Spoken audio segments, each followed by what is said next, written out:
Hello, everybody. Welcome to Artists on Lockdown. This is our 21st episode, and I'm really excited because we are hanging and banging with all drummers tonight. For the most part, we have a little surprise for you, and I will tell you a little bit about in a second. But I would like to once again welcome you all. Hope you're having a great week, and I know I am because it is the official beginning of Italian Heritage Month. And today we are going to have an all Italian dude show. Very excited about that. So we are going to start by bringing my co-hosts, my brothers, to the microphone, to the computer screen. The first one, our younger brother, which I think is kind of my age, but from Dio, from Last in Line, from Black Sabbath.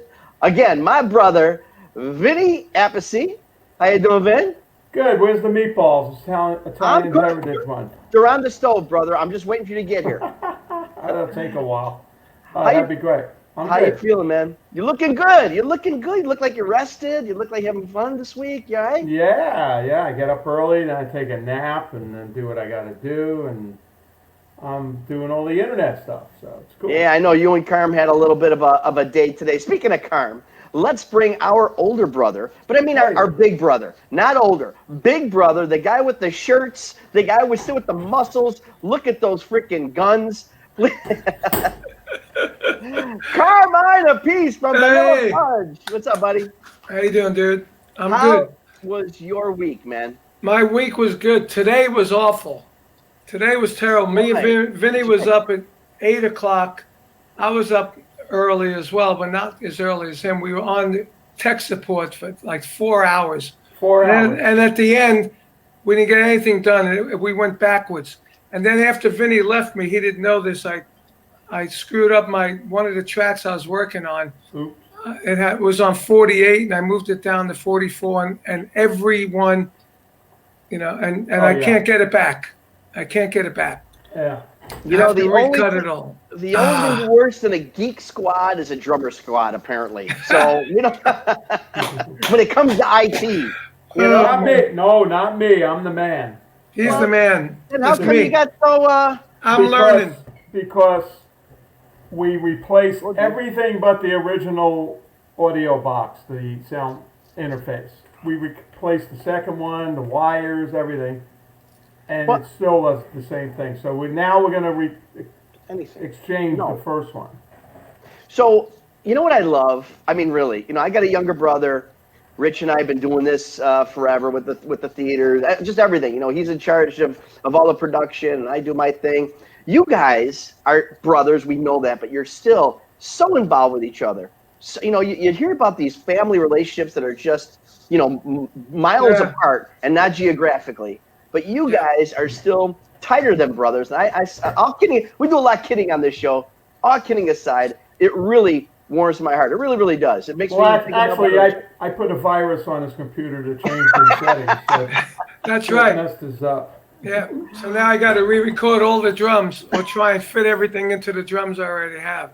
Look at that light. Well, the big thing about being an Italian American, it's all about food, but it's all about family. And I said at the beginning of the show, this is Italian American Heritage Month. This is Columbus Day weekend. Monday is Columbus Day, and we have with us today another Italian American brother, which I'm so excited to have this guy. I mean, really, it blows me away the talent that Carmine, you've been getting us for this show. And this guy today is another drummer extraordinaire. Let's bring him out. Where's our buddy Joe Vitale? Vitale. Hey. Vitale. Who's got the anisette? I know. I got the biscotta. A little limoncello after the show. Yeah, man. You know. So good to see you, Joe. Thank you for joining us. We're very excited to have you here. We're excited about Italian Heritage Day. We're also, like the rest of the world, mourning over the loss of our brother in music. The most amazing guitar player, of course, we know is Eddie V. And we are actually at the end of this show, towards the end of the show, we are going to do a little bit our own minor tribute. We have a much larger tribute in the works right now, but we just want to put something together just to, do our little A little send off to the guy. Absolutely. But anyway, welcome, Joe. So tell us real Yeah. quick here, what you been doing with all this freaking quarantine crapola? Well, today I stayed in, and Oh, that's So did interesting. everybody. yesterday I stayed in yesterday and washed my hands all day. I don't know. I've been, we're all in this together, man. We just, we're all trying to deal with it, and we'll get through it. We're tougher than this thing, and we'll get through it. Oh yeah, I think it was a much scarier at the beginning. We didn't know. I think, and I don't want to say we're getting used to it. Can you ever get used to this? I don't think so. But we are getting used to it. yeah, you're right. Too used to it. Unfortunately, it's kind of becoming normal. I mean, the mask thing is like, it's kind of normal now, and that's kind of weird. That it's normal. Yeah, what's it like? You get out of your car to go in the store. Oh, damn! I forgot my mask. I know. I know. And then there's guys that go in the store that forgot their mask, and they I've done that a couple of times. It's crazy what's happening, and I feel bad. I never got into the mask selling business. That's what pisses me off the most. Hey, I just made some last in line masks. Did you? Yeah. Okay, so 105 East Main Street, St. Charles, Illinois, 60174. I'll expect it by the end of the week. Thank you very much. What's your phone number, too? Put that on the Sure, why not? Here's my Visa number. It's 217. Okay, so I need your social. Last 4 digits of your social. I have no social life, my man, lately, unfortunately, Hey, but we're hey. rocking. Hey, Ron, I got to say, when you introduced Joe, he said he's a great drummer. He's also a great songwriter. So Yeah. you know what? Great segue, because I did want to, and a vocalist. I mean, it's a producer. I mean, it's really incredible. And, back in the day, a little bit in the late mid 70s, you were so involved, obviously. I got a lot of people want to hear about your involvement with CSNY, with, obviously your good buddy. Let me take a step back before that, okay, Joe? Kent State. Now, I don't know if I'm even going down a wrong road here, but, I'm born in 1962, so Kent State time, I was a little bit younger in high school. But, you hear about, Four Dead in Ohio, these kind of things.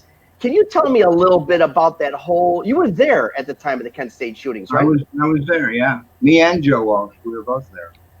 So tell me a little bit – can you tell me, what happened that day? I was watching TV over at my girlfriend's house, Susie, which is now my wife. And we were watching TV, and we heard all these sirens, and we looked off into the distance. She lived near campus, and we saw this glow in the sky. Oh man, something's on fire! Something big is on fire. And eventually, it stopped and calmed down and all that. We didn't think much of it. And in the morning, it was weird. We went downtown, and it was this, there were cops everywhere. There were not only city cops, there were state police. Then we saw some military. I was like, what the heck happened?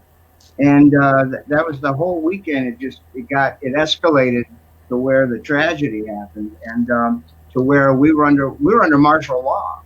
Wow. And we couldn't go outside. We couldn't do anything. And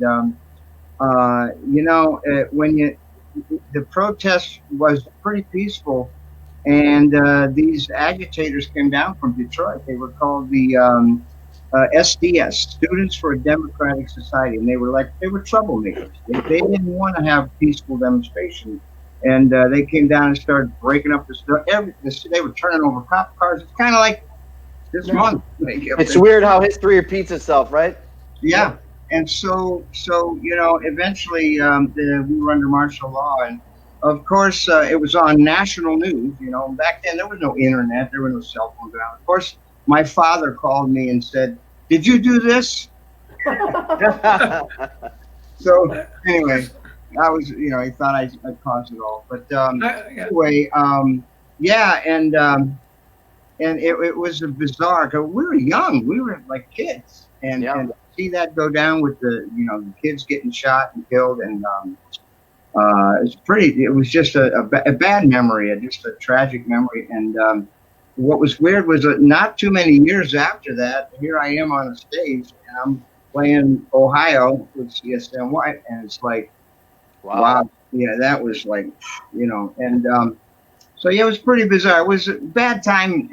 America was going through some crap, It was It's like now. It's like just now. Like now. Yeah. nothing's changed, and we'll get through it and all that. But that was, that was May 4th, 1970, and actually this year, we, being Joe Walsh and our band, it was actually the original band, was gonna play a tribute concert, a memorial concert at on May 4th, it was 50 years this year. Oh my goodness.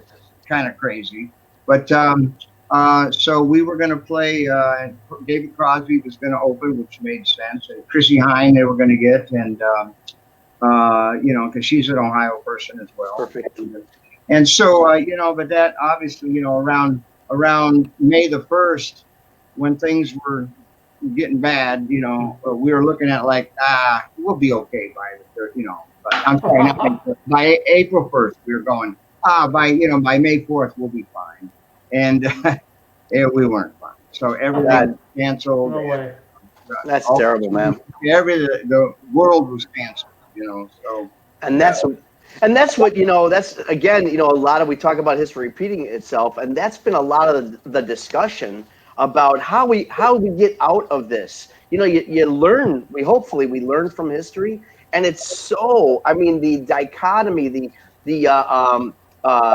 just the repeatedness of what exactly happened 50 years ago, it's almost scary. It really, really is. It's exactly as bad as it was. I don't think we've still ever seen anything this bad like right now.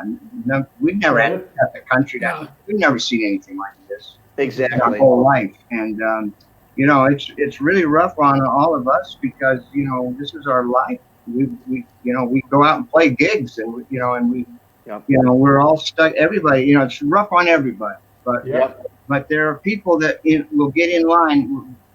Jobs will open up, and we're kind of last because we play for people in big crowds, and so it's kind of rough on musicians, and so we're all kind of doing whatever we can, whether it's like some online stuff or sessions or what have you. Like this show.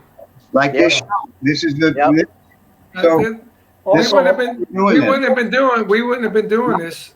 If this didn't happen. Also, I got two neighbors down the street. Their lawns I got to mow after this. Make some money. Are you, so Kent State, again, you've got staying power. You've been doing it forever here. And I also, like the fact that, of course, going back to Kent State, you obviously met Susie, your lovely, beautiful, not only wife, but co-writer of songs, which I really want to hear a little bit about that, because that's very cool, that album. But you met a good friend of yours, a lifelong friend, Mr. Joe Walsh at Kent State. Yeah, well, I met him the year before. I met him in 1968. So just a couple of years ago was 50 years of friendship, and that's a long time. It's kind of scary saying that, but yeah, I know. You remember when your dad used to say that? Yeah, we're our dad now. Yeah, I know. But so yeah. Mm-hmm. So you met, you guys, but you guys have kept this relationship, and obviously I'm assuming the whole Joe Walsh connection is what got you as part of the Eagles, of course, very early too. It was like 75, 76? 79. 79, okay. The Long Run album and tour there. And I worked with them 79 and 80.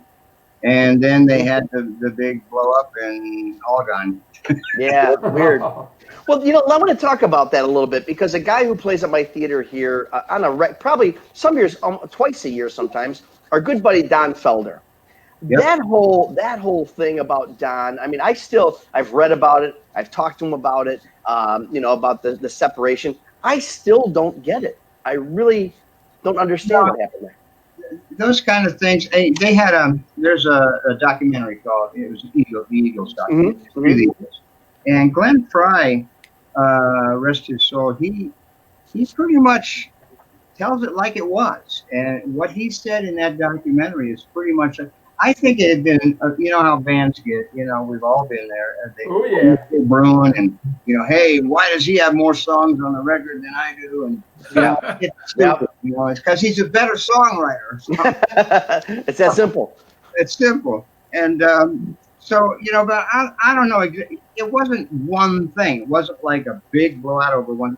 I think it was a combination of, and several years of stuff. It was brewing.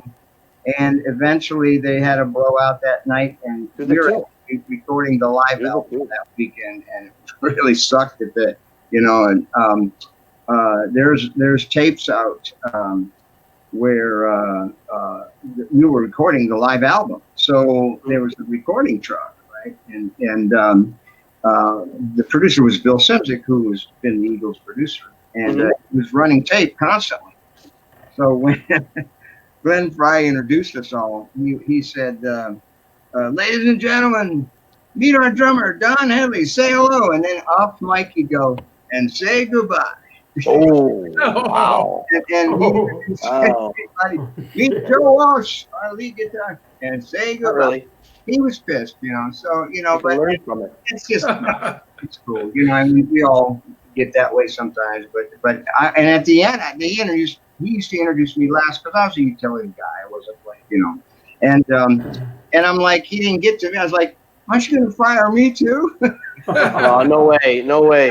And then he said, and meet our utility guy. Say hello, and he said, and say goodbye. So I asked Bill Simzik, I got to have a copy of those tapes. He goes, those tapes are going to my grave. So, you know, we'll never know. But it was just one of them nights. I can't imagine any band not experiencing one of those nights where it's just everything just blows up or whatever. And it's sad because, you know, we're such, you know, on the road and records and playing gigs. Yeah. You're a family, and it's not good when that happens, but it happens. And then you move on and you form another band or go do a solo record.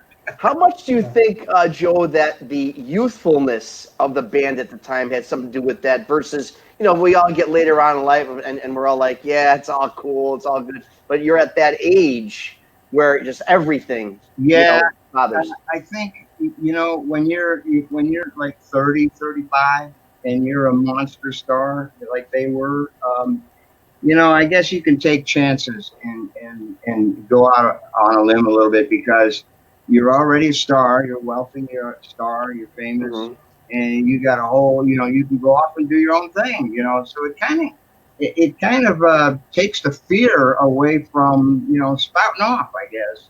Yeah. Whereas if you're like, you know, 60 and you're in a really successful group, you just like, you know, leave it alone. We're doing good. We're all leave it alone, you know, and so, yeah, I think youth had a lot to do with it, you know, and you know, you're just a little more energetic when you're in your 30s. Sure. Yeah. You know, we're going to take another step back a little bit in time. We had a young man you may or may not know on our show a couple of weeks ago. His name was, what was his name again? Thaddeus Nugent what was his name again? Thaddeus Nugente? What was his name? Ted Nugent. And so you had you had history with Amboy. Yeah, I did, and I know Carmine did. I mean, for sure. I don't know. I think every drummer in the world played with Ted at one point, but every good one.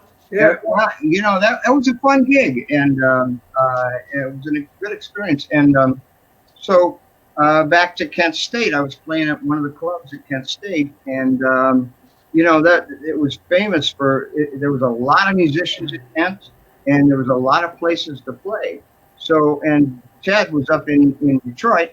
So apparently, and I was playing a gig one night at one of the clubs. He came down. He was like scouting musicians, and he was looking for a drummer. And he walked into the club I was playing. I never, to this day, I never knew he was there. Although he's hard to miss, you know. Well, there's Ted Nugent. But apparently he liked my plan and got a hold of me a few days later, and then I went up to Detroit and auditioned, and then toured with him for a while. And what happened what year was that? That was 1971. Wow. Yeah. Okay, so that's when we did a lot of gigs with Cactus with him Yes. in those I days. don't- Were I you with don't- him then? I don't remember doing gigs with you then. I remember doing other gigs with you, but not with Ted. Right. For 71, and what we did was, one of the gigs we did was we opened for the James Gang, which was Joe's Right. band. Right. And you know, it was great to see because we were friends for a few years. And so after the show, Joe said, "Hey, let's go hang at my hotel." And so because I hadn't seen him in a while, and we were hanging, and he said, "Listen, I'm going to do something different. You want to put a band together?" I said, "Heck yeah!" And I got to tell you, Ted was so nice about it, you know, because I had to leave the band, you know, and Yeah. he was a sweetheart, man. He said, "Man, that's great. You guys should be in a band." And you Well, know, that was Amboy Dukes at the time, and we right? do, Yep. yeah, It was probably Ted Nugent and the Amboy Dukes. and the Don't Amber, get it. Yeah. and that's the- so you know, I mean, I was a little nervous because you know, here I am, I'm playing all these clubs, starving to death, you know, and all of a sudden I get a break to do national tour, and you know, 6 months later I quit. So, that's kind of weird. But the worst thing is Joe said, you know, give Ted your notice, and said, "We're going to move to Colorado. We're going to put a band together." I said, "Okay." And then I go home, and no call from Joe. You know, and this is there were no cell phones or computer and all that. Yeah. Yeah, I didn't know how to get a hold of him. He already moved to Colorado. I don't know how the heck do I get a hold of him.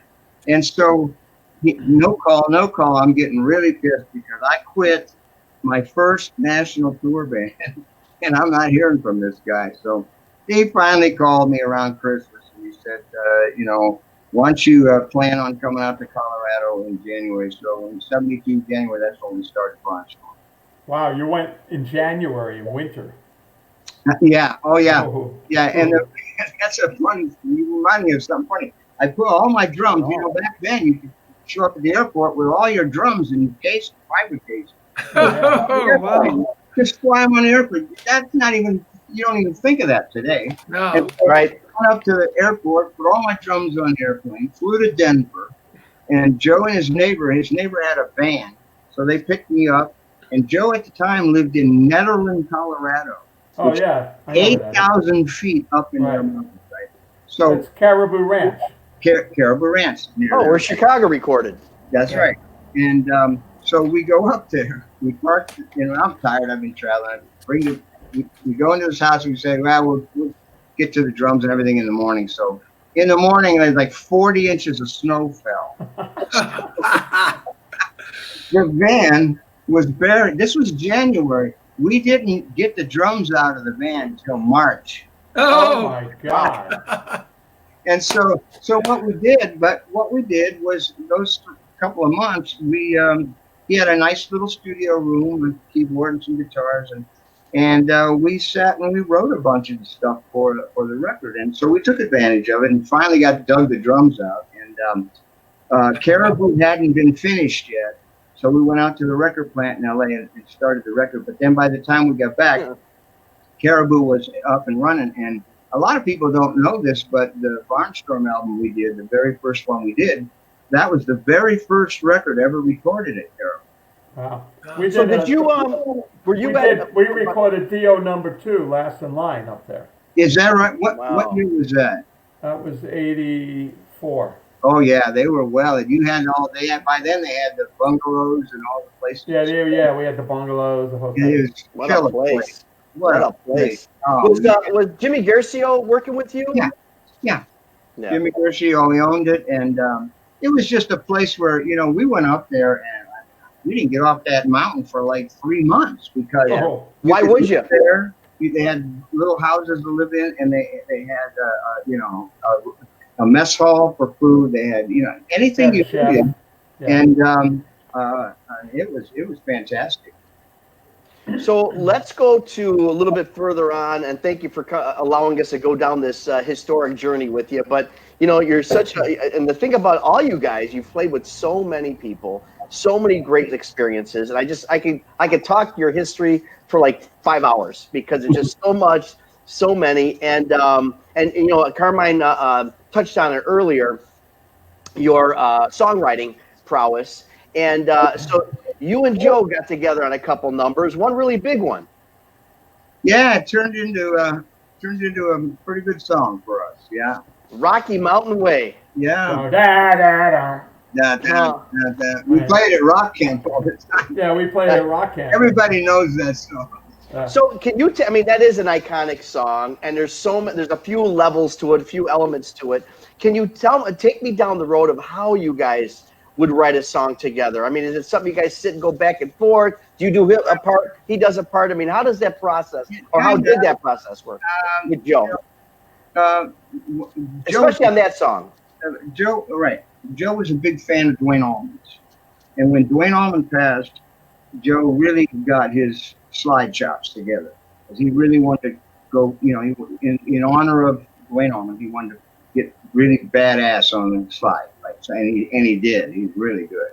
Mm-hmm. And so we had done like 9 songs for that album or something. And the label said, hey, you owe us one more song. So we needed one more song. And our producer, Bill Simzik, said, hey, you guys, Joe's got this brand new great talent of slide guitar. Why don't you write a song that features his slide guitar? And we went, okay. And, I'm sitting there going, well, slide guitar, what's better for a slide guitar than a slow blues in E? So, I mean, it's perfect. So I sat down, and I wouldn't say that I started this. We were in a room, and and I started playing that on the piano, and he liked it, and then he picked up his slide and started playing to it, and it's a very simple song, but the magic of that song is the pocket and the groove. It's such a groove, and a lot of people don't know this because there's no reason they would know this, but the cut that you've been hearing for 50 or 40 years, whatever, that was take one. That was the first.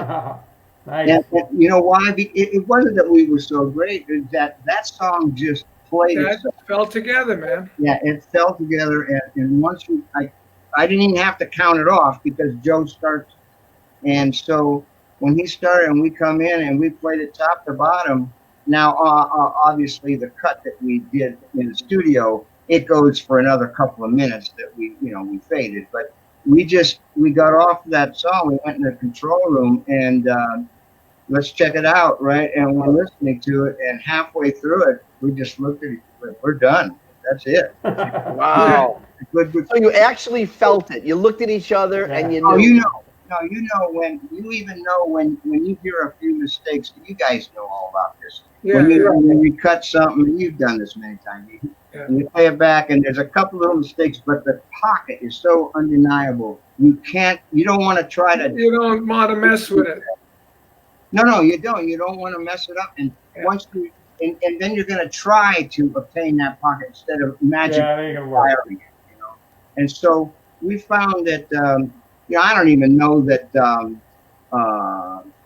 that there were any mistakes on the. I mean, it's hard to screw up a slow blues in E. Hey, who played that synthesizer? Somebody wants to know.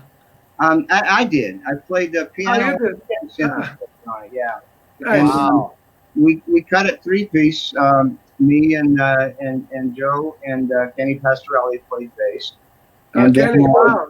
Great. Yeah, we played a 3-piece, just like power trio, and then I overdubbed the grand piano, and then when he did the talk box solo, I overdubbed the synth part, and it was like it's one of those ones that we never knew what was going to happen with the song, but we did know that we had something there that was very cool, a good pocket, and it was fun to listen to, and we stuck it out there, and it started climbing the charts, and we got lucky, Did he get the talk box idea from Jeff Beck?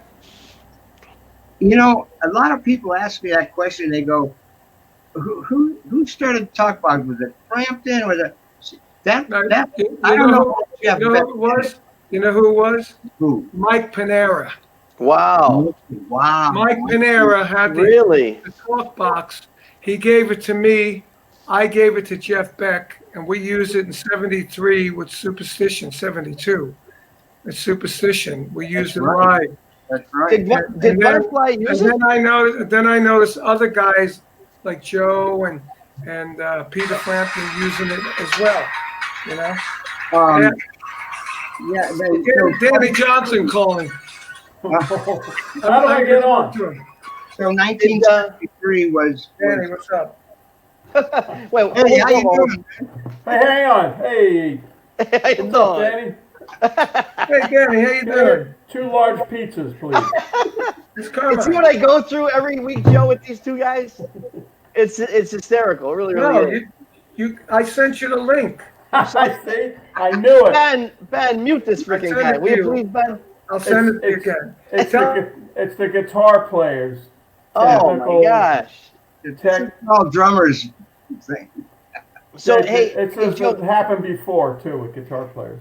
before he comes back on, we'll touch a little bit back on the Italian thing because Canton, Ohio. I mean, that's a big Italian community out there. Do you ever get back there? You got to tell Ben to send our buddy Danny Johnson the link onto his phone. Well, via email or text? Probably text, right? Text. He needs a text. Is this how you guys handle your tech situation earlier in the day? Oh, you don't even want to know. Anyway, I'm going to do it. Excuse me. You guys continue to talk. I'm Talk amongst yourselves. Ben, mute this freaking guy. So anyway, I was asking because you know what? I love that Canton area. The whole what's the other place in Ohio that's big Italian community right there? Youngstown. Yeah, Youngstown, of course. My buddy Boom Boom Mancini from there. Yeah, and they used to call Youngstown Little Chicago. Yeah, yeah. No, do you ever get a chance? Do you ever go back there at all? Oh yeah. I mean, it's home. You know, I mean, it's and it doesn't change much. It's really nice. There used to be the Agora there, right? The Agora, right? In Cleveland. Cleveland. Yeah. I actually did a promoted show at the Agora. Man, was it run down! Holy smokes! But yeah, the Agora. They fixed it up. It's pretty nice now. That theater, there's a huge history of rock and roll there. Yes. Great place. I did an Italian guy by the name of Zucchero out there. And it was pretty run down. I'm glad to see that because this has got to be 10, 12 years ago. So I'm sure that it's. So you back with us, Carm? Yeah, I'm back. Yeah, I did it. I texted our buddy. All right. So we have. I know you guys got. I know Carmine. These guys got a lot of history with Rick Derringer, but so do you, Joe. Right? Yeah, I mean we cut a couple of things on that record and on All American Boy and Carmine. When did you play with Rick? I played with him after Vinny. Vinny played with him in what? 76. 76. After All American Boy. I played with him in the 90s. Okay, so we Late 90s. I think All American Boy we cut some of that in 73. So then Vinny, you played with him in 76. Yeah. Yeah, and then you played with him, Carmine, when? I played with him later in the 90s. Late 90s, early 2000s. Yeah. You know. He's another one of those guys. That No, I'm sorry. I played with him in 83. It was 83. I forgot about that. We did Party Tested over at Pasha. That's right. Yeah, that was 83. So it was 83. 83. Wow. You're 83? Yeah. No, you I'm don't look a day over 82. Flip it around. I'm 38. Okay. You don't look a day over 82, Carm. Come on. I know. Yeah, you look good. You look good. Hey, let's go back to the CNSY days, all that stuff. I mean, again, another mind-blowing era in rock and roll, and about the relationships, right? It was just fireworks all the time, a separation. Were you involved? Not involved, but I mean, were you a witness, I should say, to that whole fireworks between Crosby, Nash, and Young and Stills? I mean, that kind of thing. Yeah, but it was pretty typical. It wasn't really anything outstanding. It was, typical band, arguments about stuff. And, those guys used to argue about,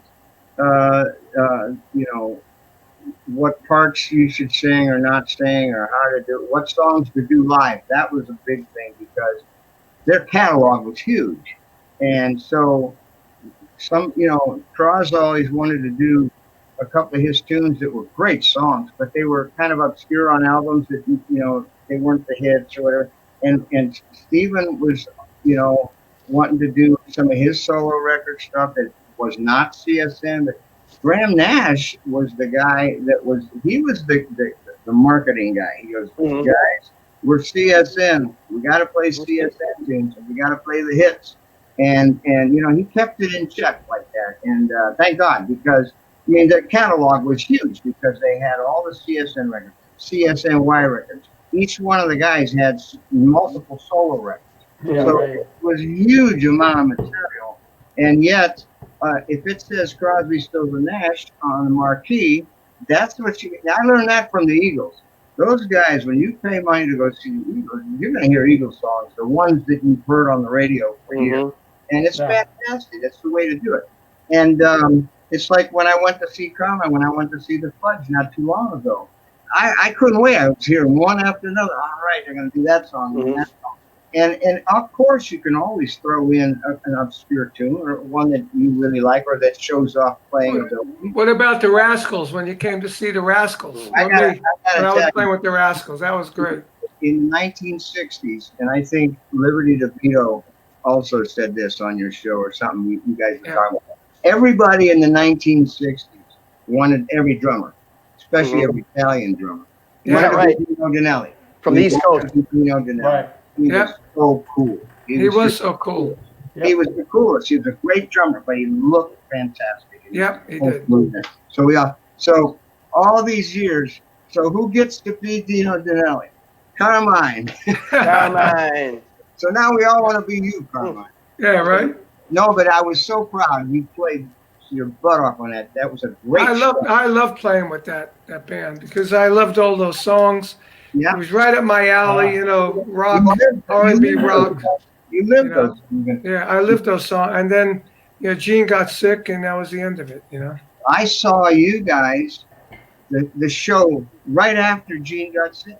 Yes. So Gene, he wasn't Gene was on. He wasn't on that show. He wasn't on that show. He got sick the show before. Yeah. But Felix was great, and it was great to see you guys, man. It was fun. It was fun. Yeah. Now, these guys, you know what? You talk about rock and roll history. I mean, again, and the Rascals keep coming up. Isn't that something? Yeah. I mean, they keep coming up. They have so much influence in so many bands. Something about the bands in even as far back as the 50s, something about the bands in the 50s and 60s was, you didn't just go get a record deal. You had to have some talent. You had to have good songs. Yeah. You had to, And you had to play live and know how to present those songs. Oh, yeah. You used to go into a little office room in New York City with a piano there and sit down and sing raw and piano, and that was your demo.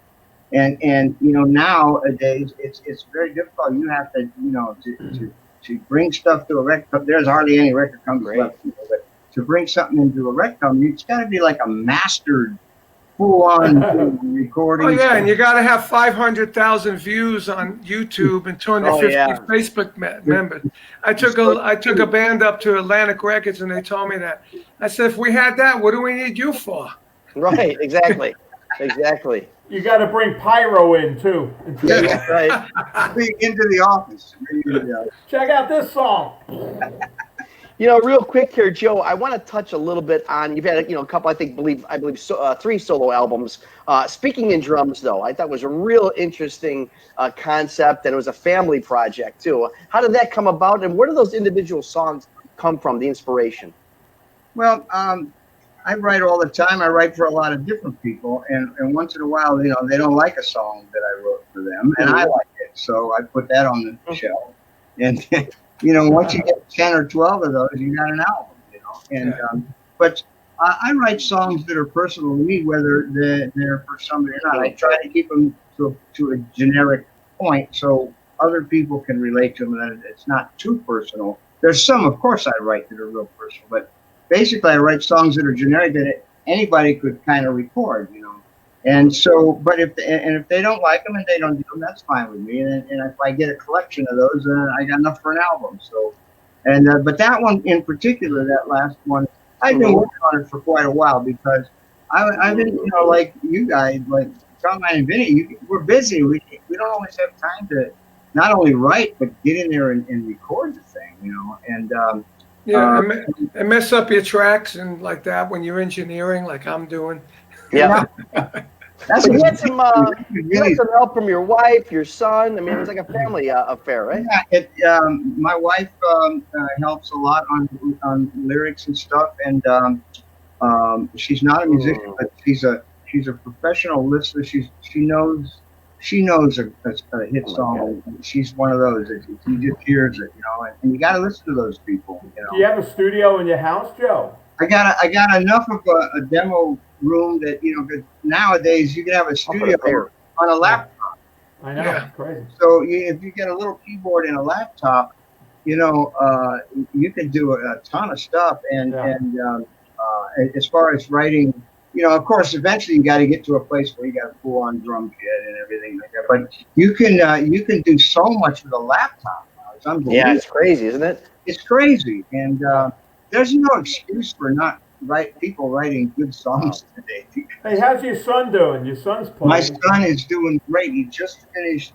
Speaking of albums, he just finished an album, and he's just in mastering it right now. And pretty rugged stuff, and he's doing real well. And we love hearing him play live, and he's really good live. And he's been around all of us old guys for many years, and he saw what he needed to do by watching all of us guys, Yeah.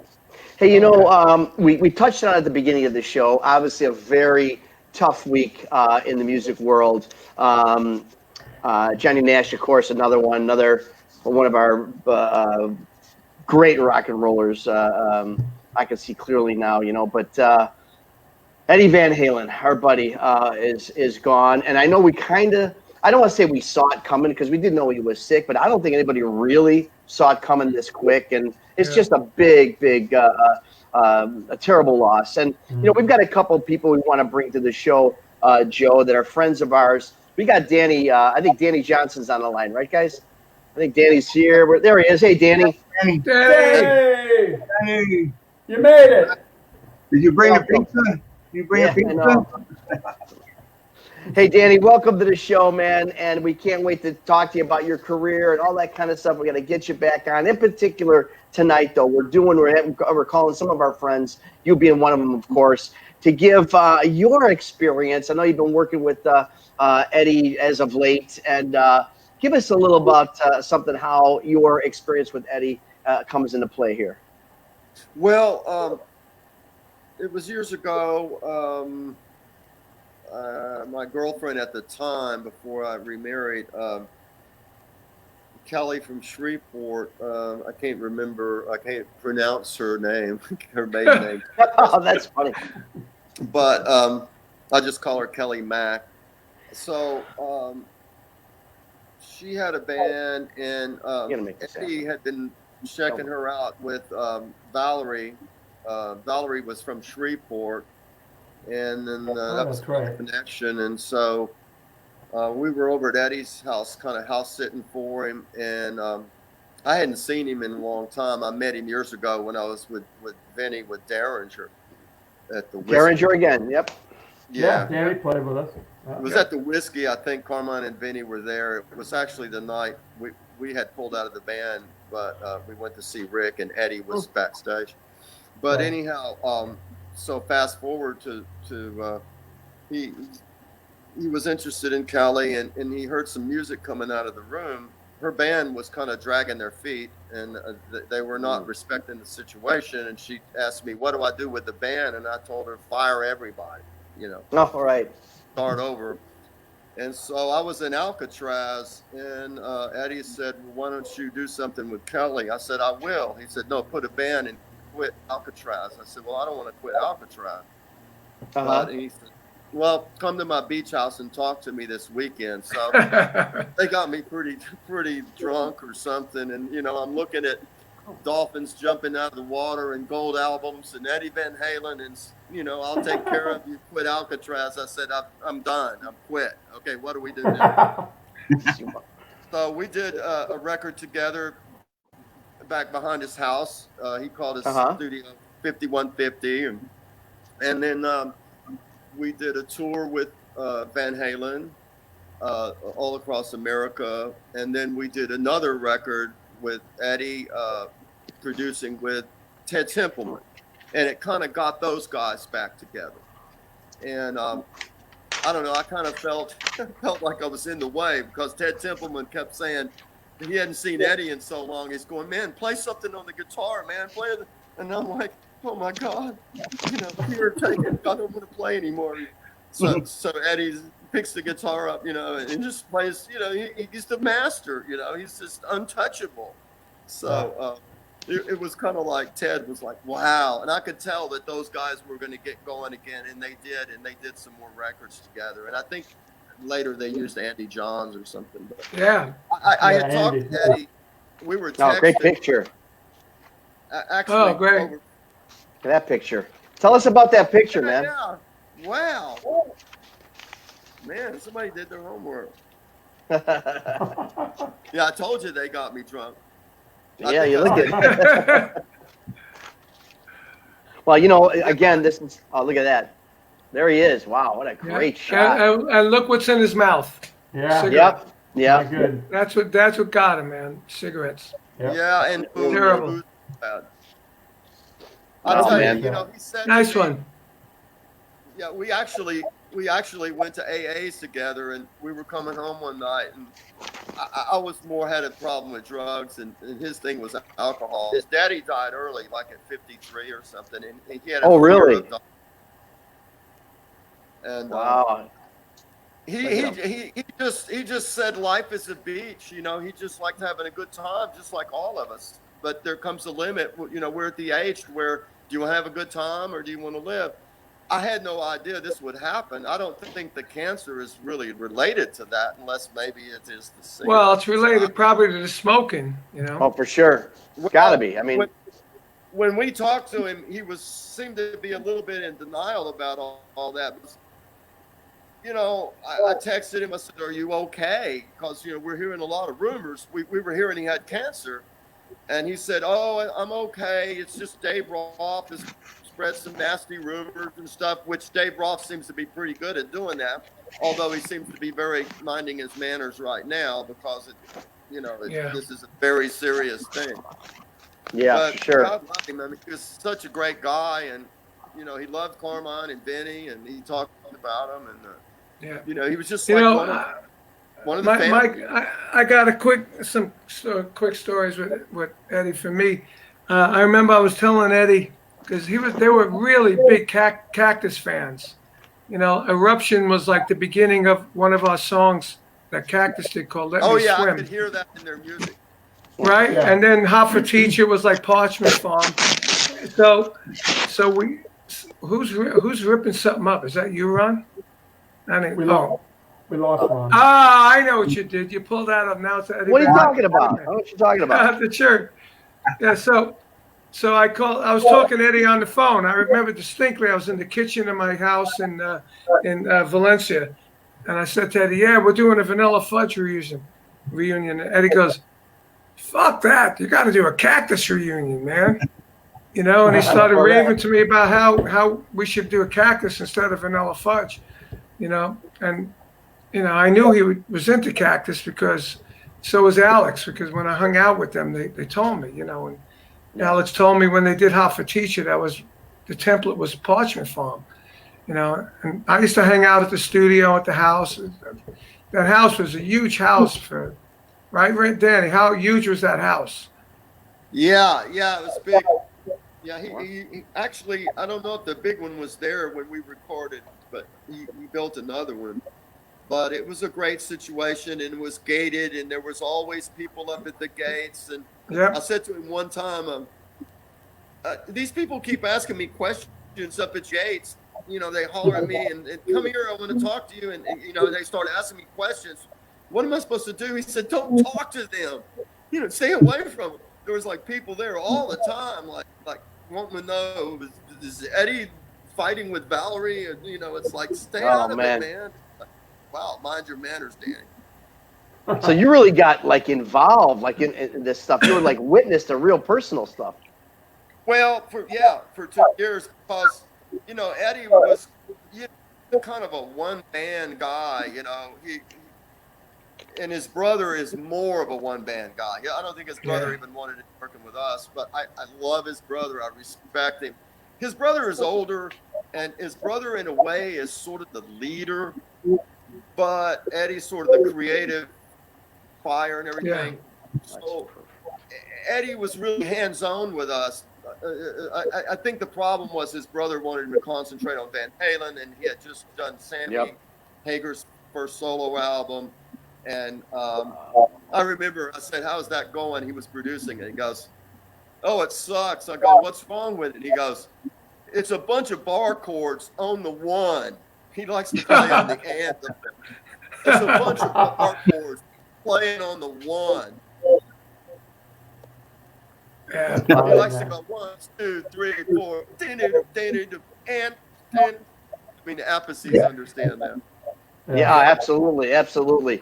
Hey, let's bring another friend of ours. If you can hang out with us for a minute, Danny. Pat Regan, how you doing, Pat? Hey, Pat, what's up, dude? How you guys doing, man? Yeah, Danny, my God, I haven't seen you in ages. Oh my God, how's it going? You still in Tennessee, or where are you at? No, I'm in Austin. Do I owe you something? Oh, okay. Well, I'm still in LA, and I'm getting the hell out of here. I've had it with California, man. But I don't blame you. Shit. Well, Awesome, Pat, welcome to the show, man. Welcome to the show. You know, we really appreciate you coming on here. I mean, you are absolutely. Pat, do you know Joe? Do you know Joe?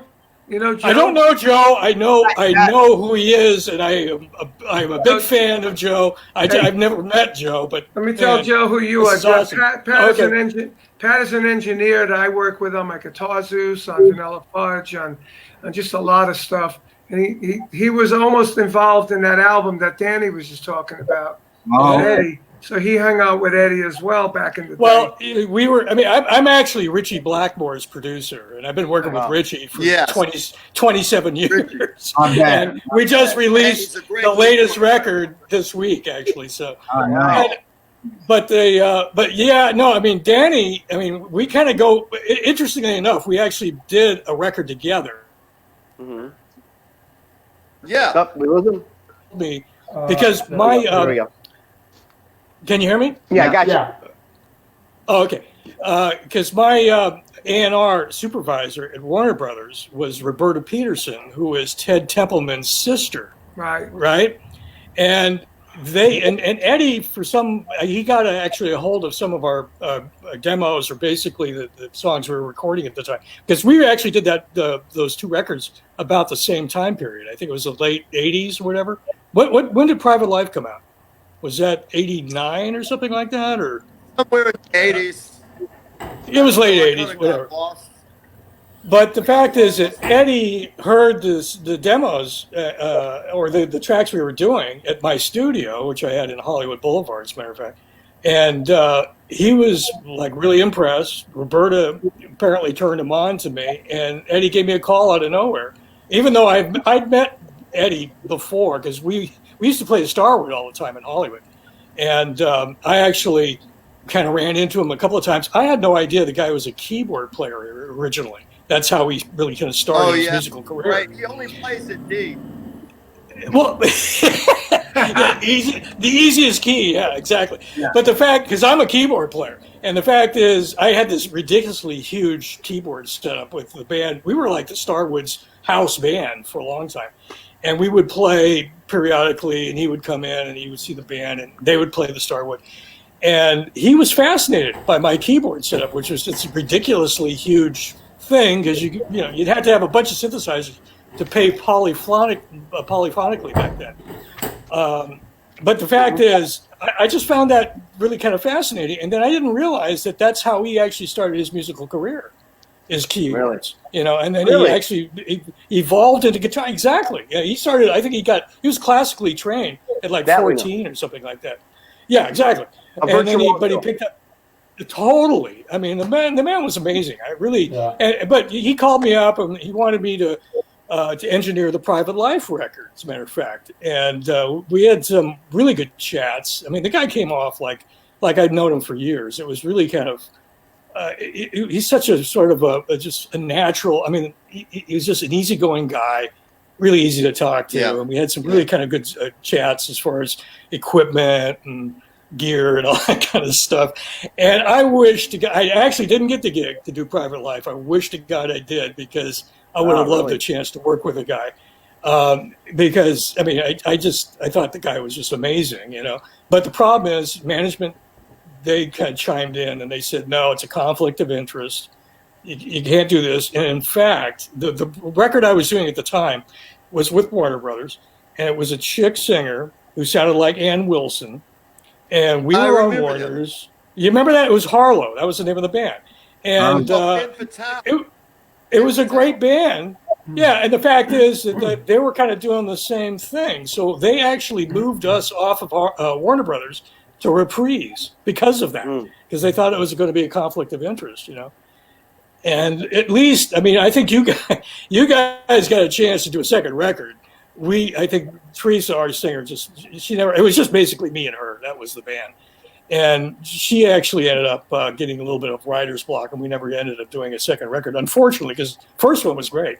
But that, I wish to God I had a chance to work with Eddie, because he just sounded like a great guy. You know, I mean, we had great chats. And that's what you hear, you know, now, of course, you know, in this kind of a situation, unfortunately, but you do hear all the testimonials from people. But, you know, and I got a couple here that we're going to go into real quick that sent us specifically to our show. But I tell you what, everybody talks. It's easy to say what a musician he was, obviously. I know. But to say what, you know, everybody is just talking about what a wonderful, wonderful, sincere, caring person that Eddie was.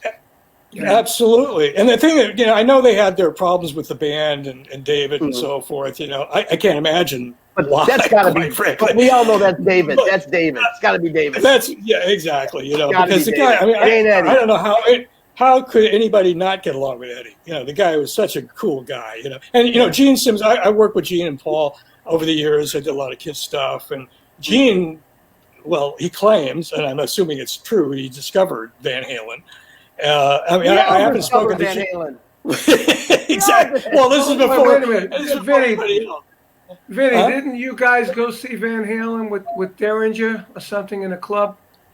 Well, what happened was we played the Starwood with Derringer, with Danny, and we used to do You Really Got Me in Rick's solo, his guitar solo. That's right. This was 1976, the beginning, 75. And so Rick would start playing, and at one point in the middle of the solo, fast, and we did that for maybe 16, 32 bars, and then he went and ripped out the rest of the solo by himself. You know, we stopped, and they were there at that gig, and then a couple of years later, that song came out. So I don't know. Who knows? Yeah. You know, I actually, with Derringer, a small aside, I worked with Derringer with Weird Al Yankovic, which is the weirdest. Wow. I played the keyboards on Eat It because Rich basically hired me to come. I mean, they didn't want to spend a fortune for the Synclavier synthesizer, which was $200,000 at the time. And I ended up playing like a Jupiter 8 programming it to sound like that. But Rick produced that record. You also played on my King Cobra record. Exactly. Yes, that's right. That was at Pasha. That was at Pasha Studios, wasn't it? Yeah, that's right. Yeah, I mean, small world. It's like this whole thing about, like, you know, it's everybody's connected to everybody else. Richie Blackmore, I mean, he showed me the tree, the family tree kind of thing, where everybody's connected to, you know, Whitesnage, John Lord. Everybody's connected to everybody else, and it's amazing how many people are really kind of connected to everyone else, you know. And I mean, I just, you know, anyway, I mean, I just like, I have to say though, I mean, I kind of, it was the one that got away. I wish to God I had a chance to actually work with the guy in the studio. What about Joe? Have you had any connection with Eddie? Yeah. Let's hear it. No, you, Joe. We did some shows with Van Halen, and you know, they were big festivals, and you know how they are. You know, you don't meet anybody. Hi, how you doing? As off the stage, and then we go on, and they're gone, and then I never did get a chance to. Joe was a good friend of his. Walt was a good friend of his, and he just loved him to death. He said he was a nice. Can you imagine that? Imagine the guitars of Joe Walsh playing, just jamming with a guy like Eddie. That must. I wonder if that ever happened.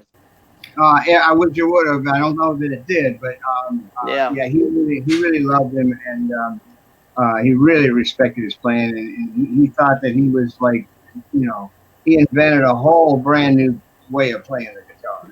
And we got another real good buddy that's going to join us real quick here. He's been on our show before from Sons of Apollo and so many other bands.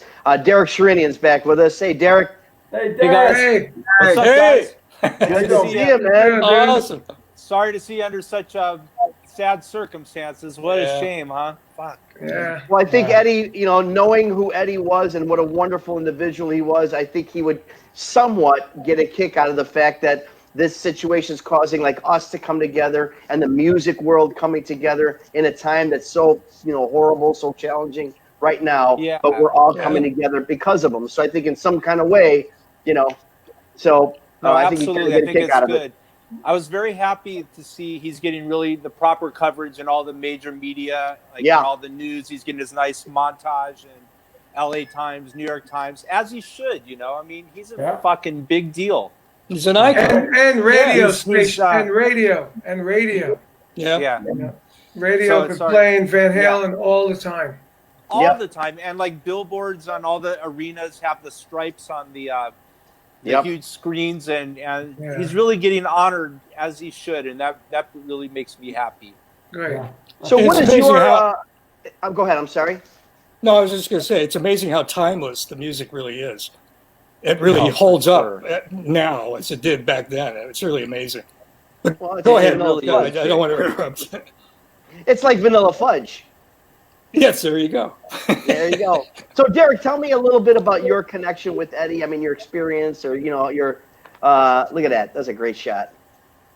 Wow, that's a great shot. Yeah, well, before that show, that was 14 years ago. It was September 27th. So that was just 14 years, and I remember that date vividly because my daughter was born. My first kid was born 4 days before that. So in that week, I had a kid born, and I got to play with Eddie Van Halen. So it was pretty awesome, pretty intense. But before that, I was always a very huge fan ever since I heard the first record at 12 years old. And, I had older cousins and friends, and they loved Led Zeppelin, and they had all their bands. But Van Halen was my band.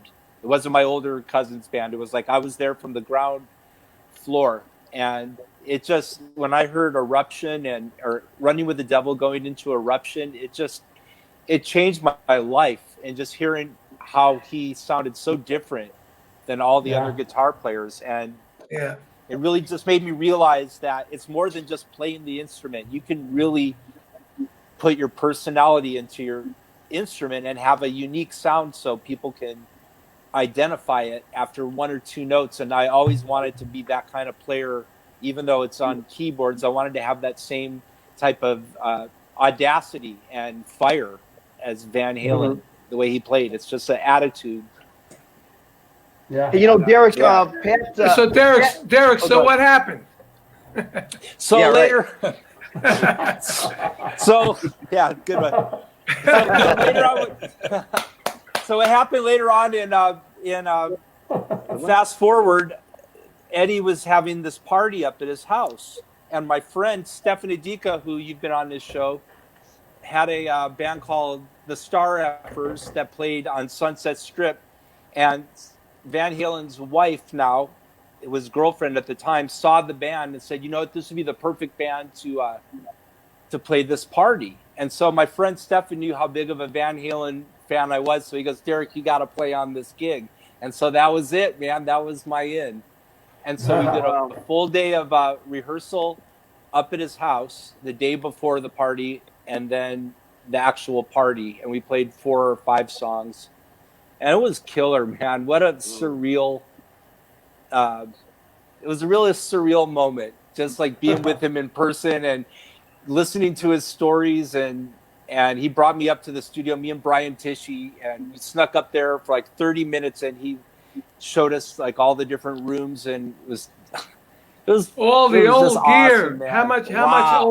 How much It was old gear amazing. was All up the there, old right? gears, like the shark guitar from Women and Children First is hanging up, and I'm like seeing a person go, "Oh my God, that's the guitar!" And the vault, like he had this vault of all the tapes, of all this stuff, like unreleased material. Yeah, and it's like you can only imagine what's on there. I hung out in that place a few times with them, and it's amazing all the old Pultecs, all the old equipment they had. They had the tape machines, and it was the old big giant board, tube board.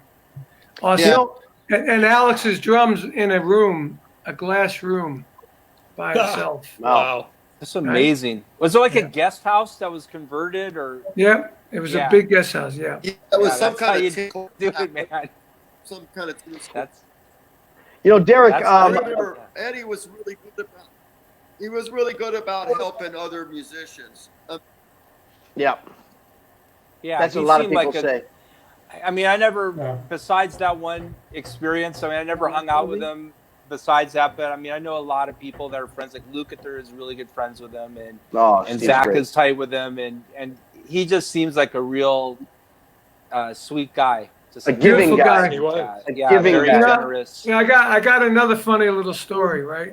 When I had King Cobra, all the guys in King Cobra were brand new guys, So Van Halen was playing the Forum, and Alex and Eddie invited me down to see them. So I said, can I bring my new band?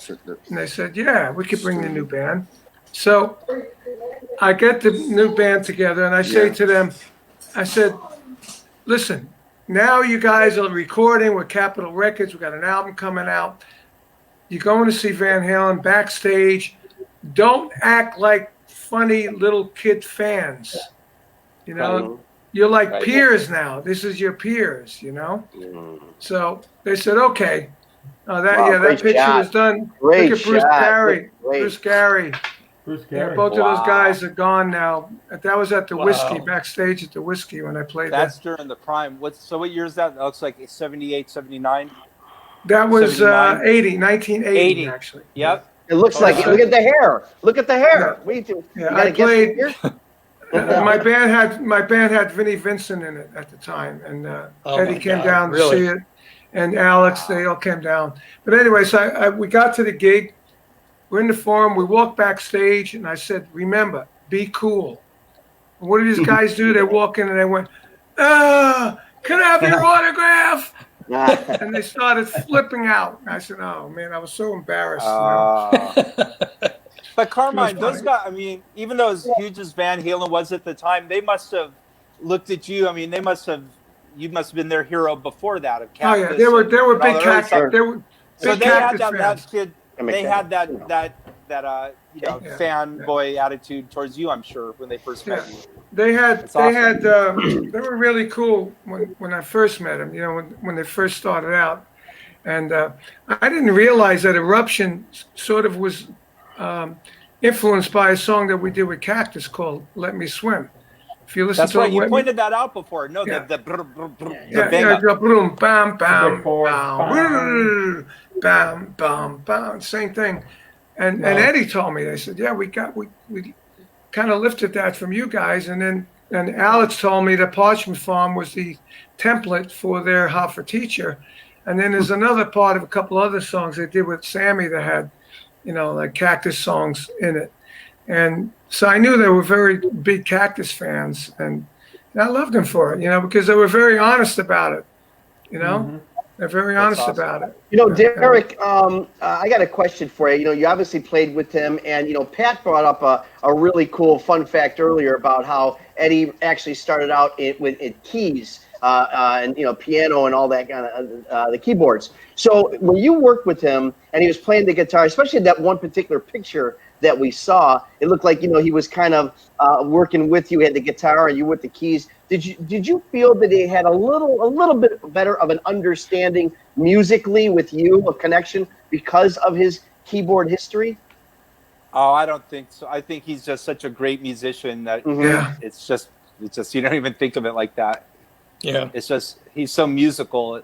It's just notes, And that was the one big takeaway. Like he said, there was a lot of gems and there was a lot of, verbiage flying. But I remember him saying, there's only 12 notes. Do what you want with them. And that's such profound. It's simple. Profound. It really is simple, but it's true, and that's coming from him. And wait a minute. Not in Vinny's case. It's more than 12 notes. In Vinny's case. Well, yeah, there's all the notes in between the 12. There's 12, and then there's 12, and then there's 12 louder notes. There's 12 more quarter tones. Yeah, the real loud notes. Those are the ones I like. Another takeaway that was really cool. He said that most of the music that he's written on all the records that we've heard have just had a cassette tape, like a shitty little cassette recorder. Right. Recording the riffs into it. It isn't like he has huge demo. Before he had his big studio, there was no demo studio and all the horse shit that people spend money on. Oh, I'm going to get all this gear so I can write and stuff. If you know what, dude, just all you need is the great riff and the tape recorder. And then bring a cassette player, stereo cassette player with a guitar or a drum set. It'll sound amazing, There you go. But you know what? A lot of these new kids today, these new young whippersnappers, everything is programmed and it's a different auto-tuned. I mean, it's got nothing to do with music, frankly. Real quick here, I do want to touch on, again, everybody's been so the heartwarming testimonials been pouring out from everybody, as we see in the press. Some of our friends have reached out. We had Ted Nugent on the show a couple weeks ago, and he reached out to us, sent us a little statement here I'd like to read real quick about Eddie. All music lovers' lives were powerfully enriched, stimulated, and fortified by the adventurous musical genius of Eddie Van Halen. He was a sonic force to reckon with. Great statement by Ted, huh? Yeah, man. Yeah. Amen. Amen. Yeah, I agree with that. True. I mean, who could you not? Hey, let me do one more here real quick, because Pat Travers sent this to us. He says, I won't forget the first time I heard Eddie Van Halen. It was early 78, I guess, and we were driving in Texas, heading to a show in San Antonio, not really paying attention to what was playing on the local rock FM station, when all of a sudden, this incredibly aggressive guitar jumped right out of the speakers and was in our face. He's thinking, wow, who is this guy? I haven't been that excited about a new player since hearing Jimi Hendrix about 10 years earlier. What I loved about Eddie's playing was while he was employing new techniques and showing enormous skill, he always sounded like he was having a blast doing it. Rest in peace, Eddie Van Halen, from our buddy Pat Travers. Nice. Yeah, great work, man. Yeah. Wow. What's this other sheet up there? A set list for the show? That looks like a set list. Yep. Yeah, it is. Yeah. Look at that, man. Oh, right. Yeah, look at that. Yeah. What year That's is pretty that? cool. What year? Could you guys imagine though that when Eddie first came out with that Looks record, like all the other 1990. guitar players that were out at the time, like whoever it was, like Joe Perry, Derringer, or whoever the guys were during '77, and then all of a sudden this fucking guy comes out with Eruption and just eats everyone's lunch with one. Well, the fact clean is, swoop. we used to play that same circuit with Starwood and Gazzarri's, and I was totally blown away by Van Halen. I knew they were going to get signed, and he was like fascinated because I had this I told earlier. I had this ridiculously huge keyboard rig, kind of like yours, Derek. Derek, I don't know if you remember, we worked together on Pat Torpey's record way back in mid-90s. Remember that? Ago. Yeah, exactly. You were 90s, great, man. 90s, mid-90s, wow. Exactly. Yeah, but I used to have this ridiculously huge, and you would probably appreciate. I had it was an ARP 2600 with 6 Oberheim expander modules, a mini mode, all this kind of crap. You still have all that stuff? I wish to God I did. I had a CS80 at one point. Wow. But the fact is, I used to run into Eddie. That's worth a lot of money. That would be, yeah, absolutely. But the fact is, I used to run into Eddie, because we were in the same circuit, and he would always ask me about, like who put this thing together. He was fascinated by the keyboard rig. And I actually he owns one of those, a CS80, if I'm correct. I think he was trying to sell it a couple of years. Yeah, I think he had one for a while. Oh, my God, good for him. I mean, those things are worth a fortune now. I mean, I think Stevie 25 grand or whatever at least. I mean, the fact is, I actually did a few great records, during the period I had that thing, but the thing just kept going out of tune all the time. So I sold it. I sold it for like $4 grand. I wish I got hung on to it. Oh my God! I know, seriously. Probably, Stevie Wonder, it is irreplaceable. I mean, they didn't make that many of them, and it was the most amazing synthesizer of all time, in my opinion. And I kind of miss it. I big time miss it. And if you can get a hold of one, more power to you. Yeah. But, Hey, you got a great. Huh? Pat, did you ever have not a sync? Did you ever have a Mellotron? I have one right here. Mellotron. Derek has one. I never got a Mellotron. I wish to God I did, actually. He's got the most recent Mellotron, which is great. We used the Mellotron, Pat. Remember, we used the Mellotron on guitar. Well, those are samples, though. I mean, it is a Mellotron, but a real Mellotron. The real thing is the best, obviously. Oh yeah. Well, obviously. But we copped the Mellotron vibe on guitars for sure. Yeah. The real ones like Knights in White Satin and all that. Oh God, yes. We had one with Joe Walsh. The first Joe Walsh tour, we took one out, which is idiotic now that I think about it. He took on the road with us, and the first show. Very fragile. Yeah, exactly. Yeah. Yeah. Well, the truck. Whoever packed the truck had packed the case upside down. So when we got the Mellotron out, and it didn't work, so we opened the lid, and it was all tapes. The tape, it just looked like just like you'd have to rebuild the damn thing. Exactly. We never did get to use it.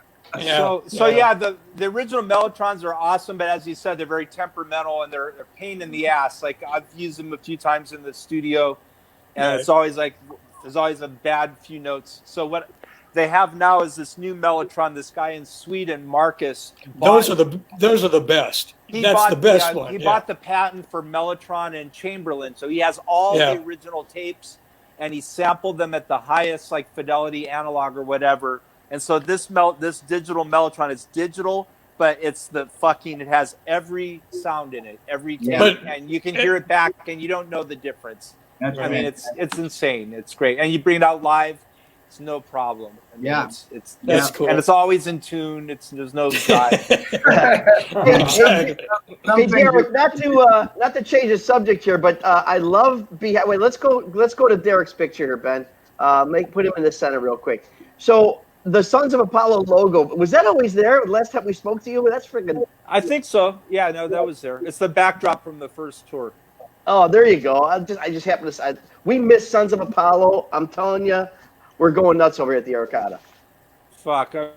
We all want. I know. Everyone wants to play. We're all just going on.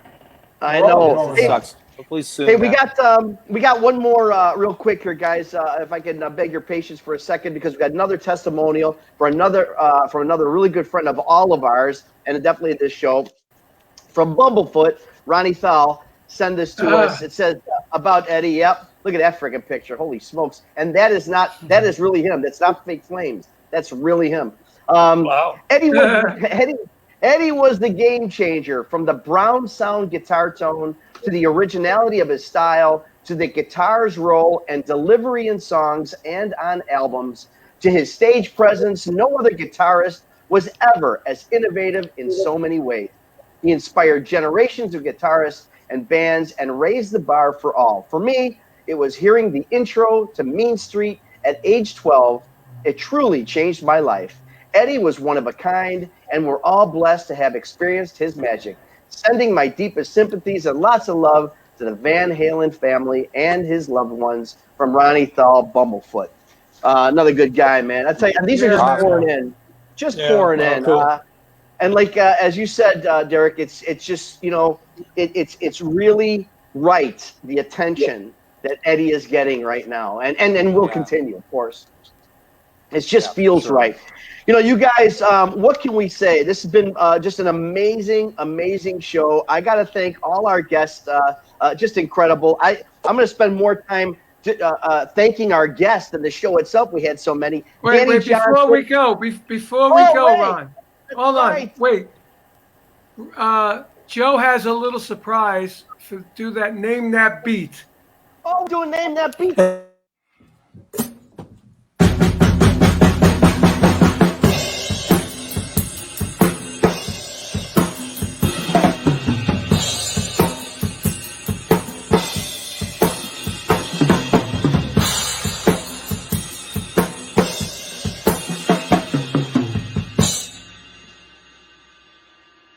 All right.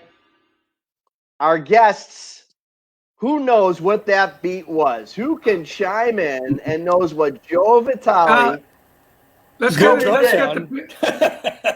let's get the audience to chime in. Joe has a book and a CD. We got a winner. All right. Well, there you I go. thought it was Moby Dick.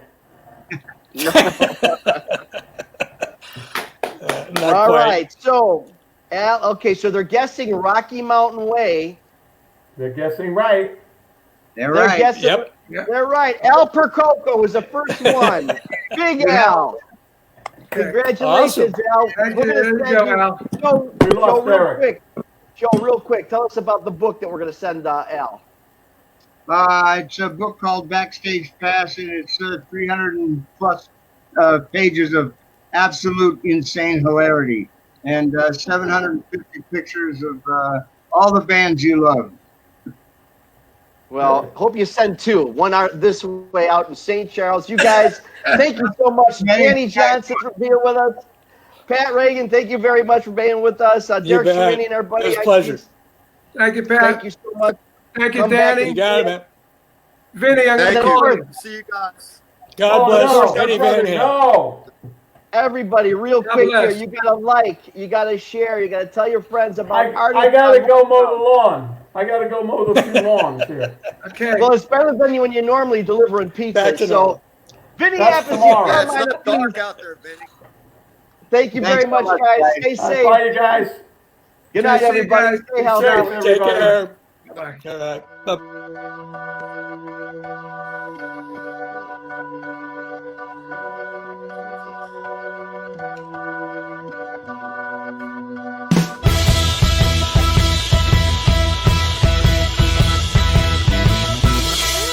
Set me free, why don't you, babe? Get out my life, why don't you, babe? You really don't want me, you just keep me hanging on.